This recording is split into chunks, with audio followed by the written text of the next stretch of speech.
নমস্কার, কেমন আছেন আপনারা সবাই? আশা করছি সবাই খুব ভালো আছেন। আমি ভীষণই ভালো আছি। তো মাঠ ঘাট, এই যে ক্ষেত, এগুলো একমাত্র আমি আমার নবদ্বীপে গেলেই খুব বেশি দেখতে পাই। কলকাতার এখানে থাকলে এরকম আমি এখনও দেখিনি। তো যখনই নবদ্বীপে যাই প্রাণ ভরে আমি আর আমার বর দুজনাই ঘুরি। মানে বাড়িতে খাই আর খেতে ঢুকি আর ঘুমাতে ঢুকি পাখির বাসার মতো। এই রকম সুন্দর সুন্দর দৃশ্য আর প্রত্যেকটা ওয়েদারে চেঞ্জ হয়, সেগুলো না দেখে পারা যায় বলুন তো? এই যে গ্রামের মতো মানে জায়গাগুলো যেখানে রয়েছে, আমরা দুজন মিলে বেরিয়ে গেছি। তো একটু গরম আর রোদ রোদ টাইপের ছিল বলে আমি আর সোয়েটার পরিনি। ও যেহেতু গাড়িটা চালাচ্ছে, সামনে হাওয়াটা খাচ্ছে, তাই ও পরে নিয়েছে। দিয়ে এইটা একটা জায়গা যেটা ধরতে গেলে আমি কয়েকদিন আগে অফবিট বলে এটাকে বলেছি, কিন্তু এটা সত্যি অফবিট, অনেকটা দূর, পুরো গঙ্গার সাইডে।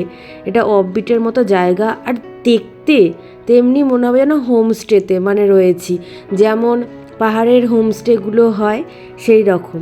আর এত সুন্দর রোদ ছিল, মানে খুব ভালো, যে রেনি বা ফগে ওয়েদার হলে এতটা ভালো লাগতো না। তো এই যে দুজন মিলে ঘুরছিলাম, ফটো তুলছিলাম, কেউ যেহেতু আর কাউকে আমরা সাথে নিইনি বা কেউ ছিল না, তাই জন্য। দিয়ে এবার ওই পার্কটা থেকে বেরিয়ে এসে, পার্ক আবার ওই হোমস্টে টাইপেরও ছিল, এখান দিয়ে একটুখানি হেঁটে আসবো দুজন মিলে পায়ে পা মিলিয়ে। এখানে অনেক খাবারের দোকান রয়েছে, এবার এটা পিকনিক স্পটও, অনেকে পিকনিক করতেও এসেছে। তো আমি বললাম যে এত খাবারের দোকান, আমি একটু আখের রস খেতে চাই, কারণ রোদের মধ্যে ঘুরছি আর আখের রস আমার খুব ভালো লাগে। তো আখের রস আমি পেয়ে গিয়েছি, এটা হাতে নিয়েই আমি আবার হাঁটা শুরু করে দিয়েছি। হ্যাঁ, মানে এটা আস্তে আস্তে খেয়েছি আর হাঁটছি। আর এই ঘাটটা হলো, এখান থেকে নৌকা বিহার করতে যায় অনেকে, 1 ঘন্টা 2 ঘন্টার জন্য নৌকা নেয়, 2জন 4জন করে বসে। আর এই সোজা সরু এঁকে বেঁকে রাস্তাটা হচ্ছে ওয়াচ টাওয়ারের দিকে যায়। এখানে অনেক পরিযায়ী টাইপের পাখি আসে এই শীতকালে। আর বাঁ দিকটা হচ্ছে আমবাগান, এদিকটা হচ্ছে খাল বিলের মতো জায়গাটা, মানে এটা কিন্তু একটা নদী।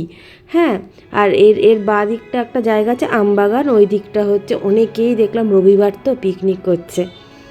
তো দেখলাম, ঘুরে টুরে তারপর বাড়ির দিকে এসেছি। আর তোমরা বললো যে এই জায়গাটা কেমন লাগছে, আর আরেকবার গেলে কি আবার কোনো ভিডিও করে রাখবো। ইচ্ছা আছে আবার যাব, শীতে এই জায়গাটা ভীষণ ভালো লাগে। দেখা হবে অন্য একটা ভিডিওতে। আসি আজকে, টাটা বাই বাই, সুস্থ থাকবেন, ভালো থাকবেন।